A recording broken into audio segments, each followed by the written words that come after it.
अल्हम्दुलिल्लाहि वहदह वस्सलातु वस्सलामु अला मन ला नबिय्य बअदह अम्मा बाद फ़अऊज़ु बिल्लाहि मिनश शैतानिर रजीम बिस्मिल्लाहिर रहमानिर रहीम वला नब्लुवन्नकुम बिशैइन मिनल खौफि वल जूइ व नक़्सिम मिनल अम्वालि वल अनफुसि वस्समरात वबश्शिरिस साबिरीन आमन्तु बिल्लाहि सदक़ल्लाहु मौलानल अज़ीम। सब मिलकर पढ़े अस्सलातु वस्सलामु अलैका या सय्यदी या रसूलल्लाह व अला आलिका व सहाबिका या सय्यदी या हबीबल्लाह। अस्सलातु वस्सलामु अलैका या सय्यदी या खातमन नबिय्यीन व अला आलिका व सहाबिका या सय्यदी या रहमतल लिल आलमीन। सल्लल्लाहु तआला अलैका व अला आलिका व सहाबिका व बारक व सल्लम। या इलाही मेरे अल्फाज को वो इज़्ज़त अता कर, या इलाही मेरे अल्फाज को वो इज़्ज़त अता कर कि मेरी ज़िंदगी को संवरने का करीना आए। या इलाही मेरे अल्फाज को वो इज़्ज़त अता कर कि मेरी ज़िंदगी को संवरने का करीना आए। ऐसा तसव्वुर में हो तख़य्युल पैदा कि जब भी आँखें बंद करें सामने नज़र मदीना आए।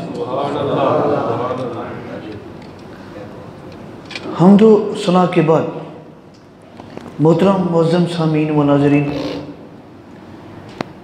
ये वाकई गम और अफसोस का मकाम ज़रूर है, मगर ये देखें कि हम ख़ास तौर पर नस्ल इंसानी को अल्लाह करीम ने बनाया ही आजमाइश के लिए है, बनाया ही। मैं चंद चीज़ें कुरान से साबित करूँगा, फिर आगे चलेंगे।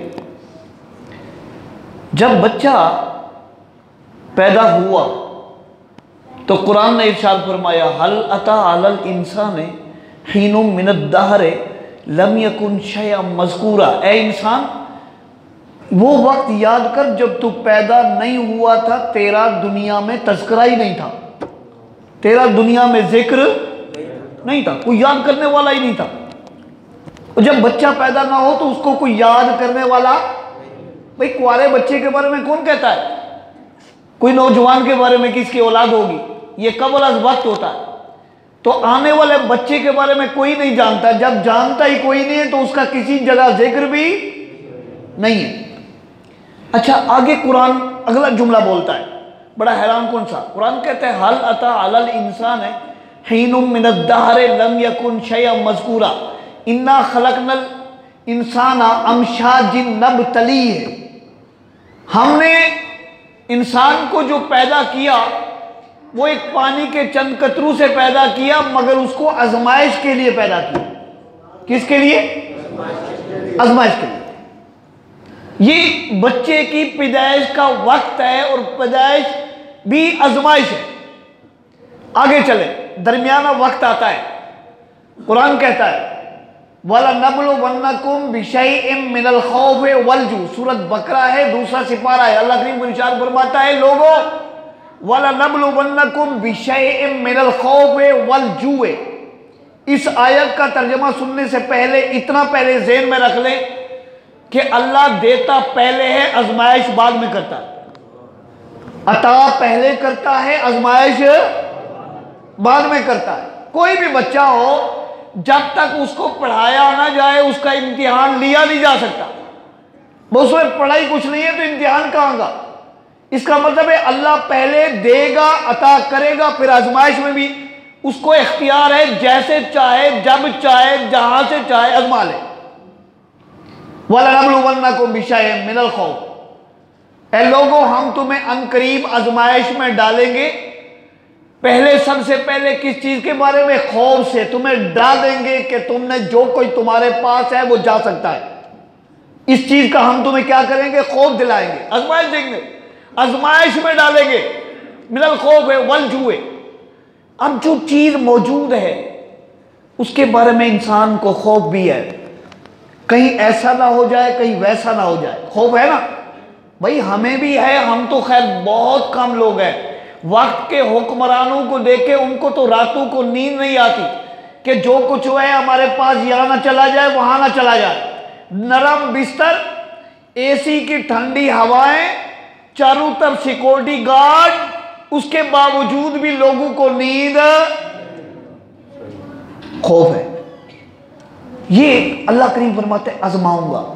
ये दरमियानी जिंदगी। अब आखिरी जिंदगी के तौर पर देखें, कुरान कहता है तबारकल्लज़ी बियदिहिल मुल्कु व हुवा अला कुल्लि शैइन कदीर अल्लज़ी खलक़ल मौता वल हयाता लियब्लुवकुम अय्युकुम अहसनु अमला। तुम्हें जिंदगी भी अता की, मौत भी अता की करूंगा और इसके जरिए तुम्हारी आजमाइश करूंगा। क्या करूंगा? लियब्लुवकुम अय्युकुम अहसनु अमला। तुम में से कौन है जो इस पर पूरा उतरता है, कौन है जो सबसे बेहतरीन अमल करता है, उसको आजमाऊंगा। यार एक सवाल है मेरे ज़हन में, आपने भी गौर से सुने, उसके बाद जो है ना बात समझ आएगी। आजमाइश जो है ना, आजमाइश उस बंदे की जाती है जिसके बारे में इल्म ना हो। तालिब इल्म जब इम्तिहान दे रहा होता है, जो बंदा उसका इम्तिहान ले रहा होता है उसकी काबिलियत के बारे में उसको पता। भाई जितने बच्चे इम्तिहान दे के, आप सब इम्तिहान दिए हैं, जिन जिन लोगों ने, उनको पता है कि मुम्तहन जो इम्तिहान देने वाला है उसको बच्चों की काबिलियत का पता।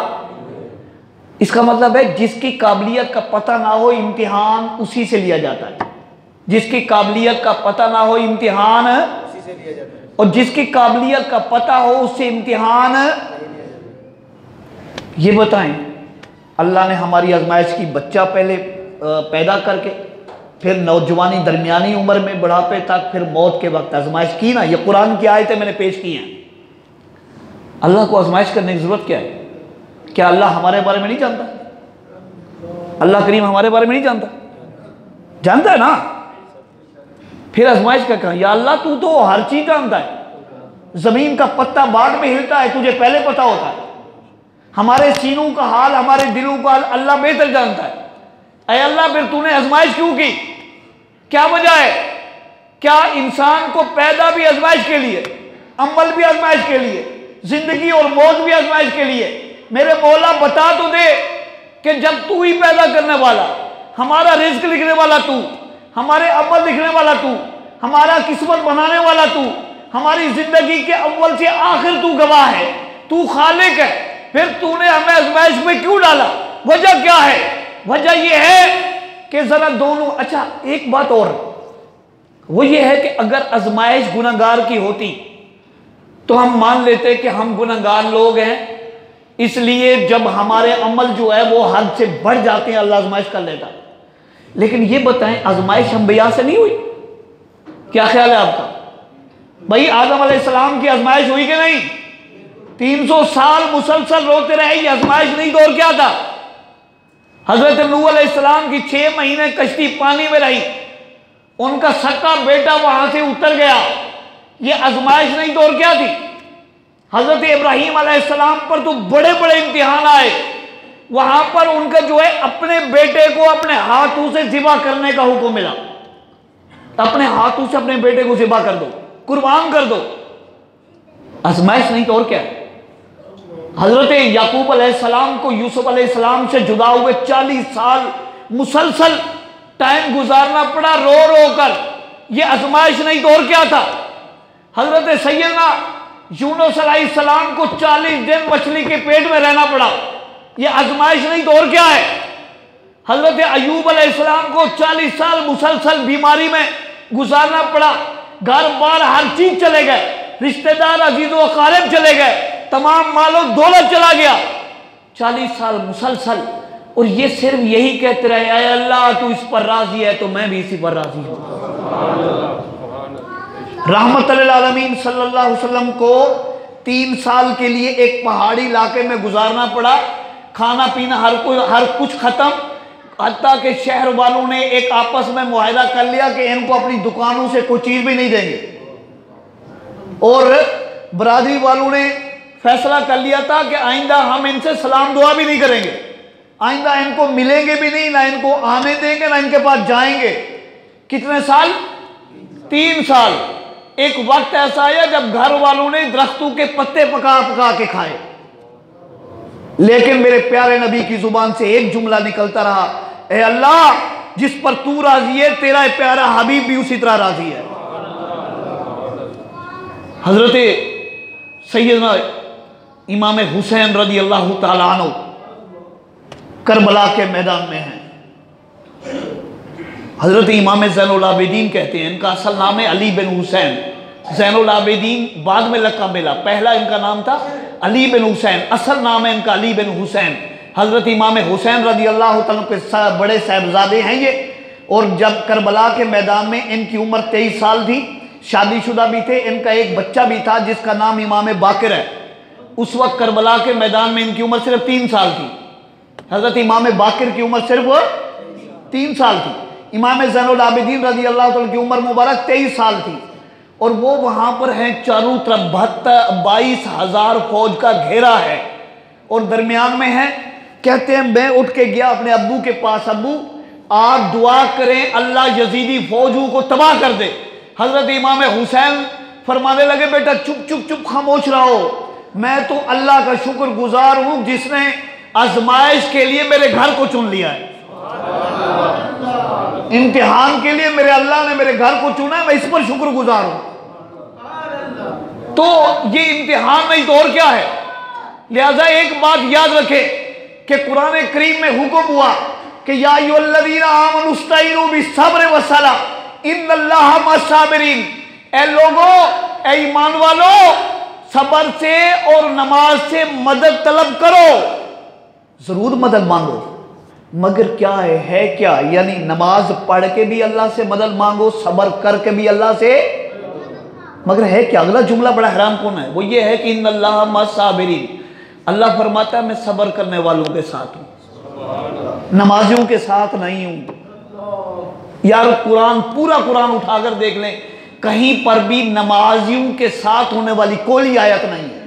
किसी जगह पर नहीं है कि मैं नमाजियों के साथ हूं, बल्कि फरमाया मैं इन्नल्लाहा मस्साबिरीन।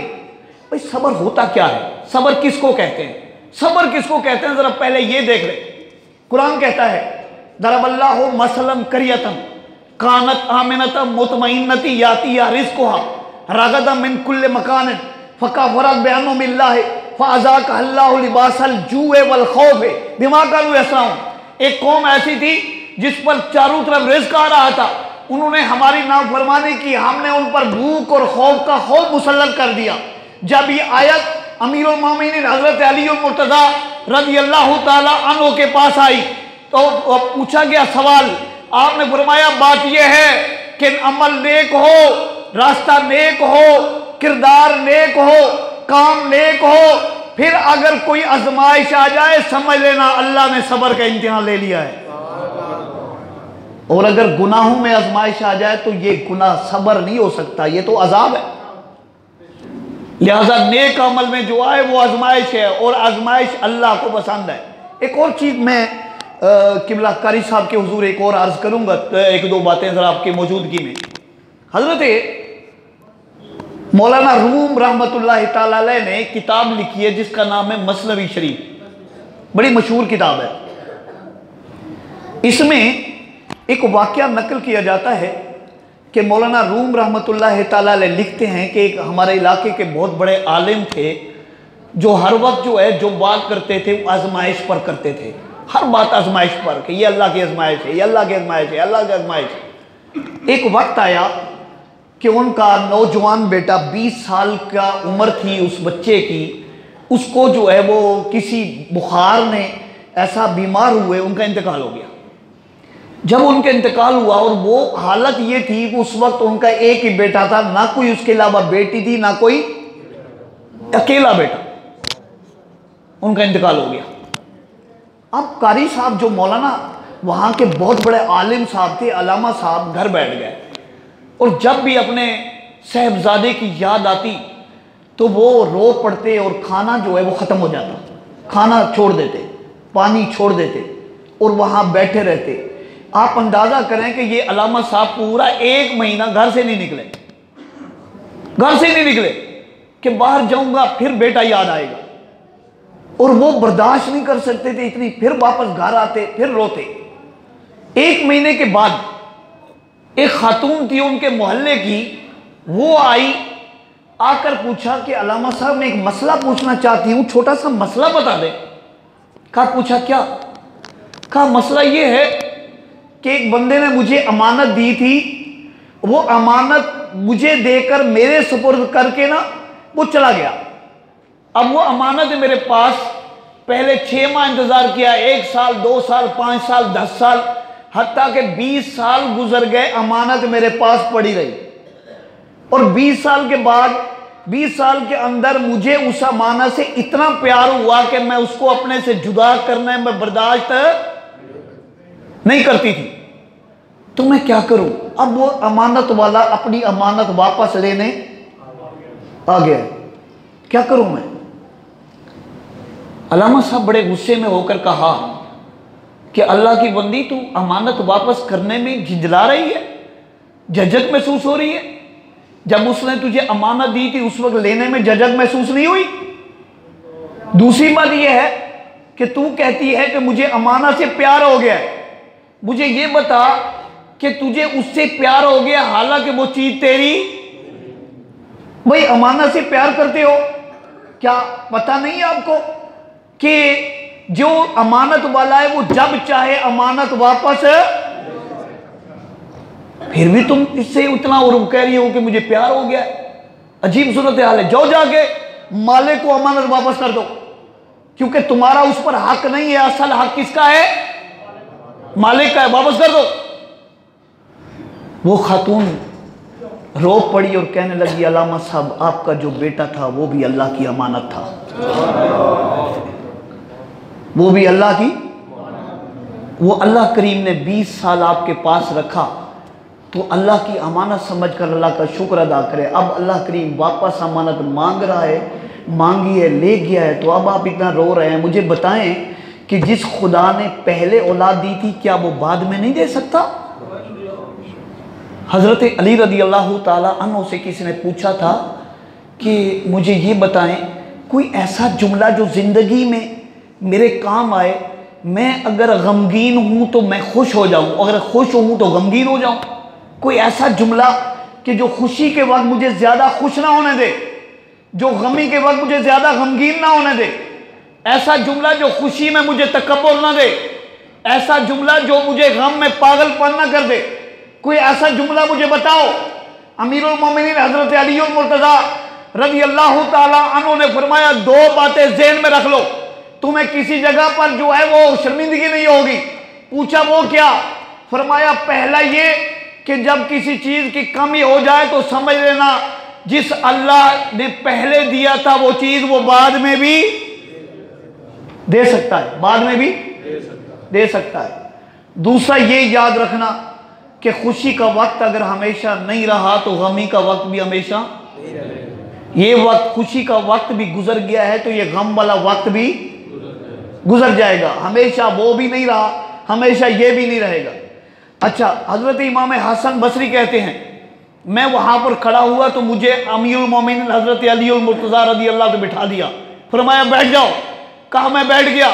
फरमाया हसन बसरी याद रखना, लोगों को जाकर बता दो कि जब मालिक अल्लाह है तो जब देता है तो चीज चुन चुन कर देता है, जब लेता है तो चुन चुन कर लेता है। ये उसकी मर्जी है, और उसकी मर्जी सबसे पहले ये है कि वो बंदे की आजमाइश कर सकता है। अल्लाह बंदे की आजमाइश, अल्लाह बंदे की आजमाइश, अल्लाह बंदे की आजमाइश कर सकता है, बंदा अल्लाह की आजमाइश नहीं कर सकता। आखिरी बात करके बात मुकम्मल करता हूं। हजरत सैयदना अब्दुल्ला इब्न मुबारक बड़े मशहूर इमाम गुजरे हैं। कहते हैं कि मैं एक मरतबा बहुत मशहूर, हमारे हम सब मुक़ल्लिद हैं उस इमाम के, सैयदना इमाम आज़म अबू हनीफा रज़ी अल्लाह ताला अन्हु के पास बैठा था। बात चल पड़ी ज़िंदगी और मौत की। तो हज़रत इमाम आज़म अबू हनीफा रज़ी अल्लाह ताला अन्हु फरमाया, मैं तुम्हें 3 बातों की नसीहत करूँगा, याद रखना। नंबर 1, औलाद अगर तुम्हारे पास जो आ गई है वो औलाद अल्लाह की बहुत बड़ी नेमत है, लेकिन अगर इसी औलाद को तुम्हारी ज़िंदगी में अल्लाह वापस बुला ले, समझ लेना कि खालिक के कायनात ने देकर भी एहसान फरमाया था, लेकर भी तुम पर एहसान फरमाया है। औलाद देकर भी आजमाया है, आजमाइश में डाला है, और लेकर भी आजमाइश। अब जो दिया था उस वक्त भी तुम्हारी बेहतरी का वक्त था, जब ले लिया तब भी तुम्हारी बेहतरी का वक्त है। दूसरा फरमाया माल भी बहुत बड़ी आजमाइश है, जिसको दे देता है उससे भी आजमाइश करता है, जिससे ले लेता है उसकी भी आजमाइश करता है। इन्नमा अम्वालुकुम व औलादुकुम फितना, ए लोगो, अल्लाह फरमाता है लोगो मैं तुम्हारी अनकरीब औलाद से भी आजमाऊंगा, तुम्हारे माल से भी आजमाऊंगा। औलाद से भी तुम्हारी आजमाइश होगी, माल से भी। और तीसरी बात, इमाम आजम अबू हनीफा रज़ियल्लाहु ताला अन्हु ने पूछा अब्दुल्लाह इब्ने मुबारक, ये बताओ अल्लाह जो काम करे उससे तुम मुजामत कर सकते हो, तुम उस पर वो मुकाबला कर सकते हो? कहा नहीं। कहा फिर ये सोच कर खामोश हो जाना कि मेरा अल्लाह जो कर रहा है बेहतर कर रहा है, उस पर दिल को सब्र पे काबू कर लेना, अल्लाह तुम्हें इससे भी ज्यादा अता फरमाएगा। अल्लाह रब्बुल इज्जत चंद बातों को अपनी बारगाह में कबूल फरमाए। आमीन।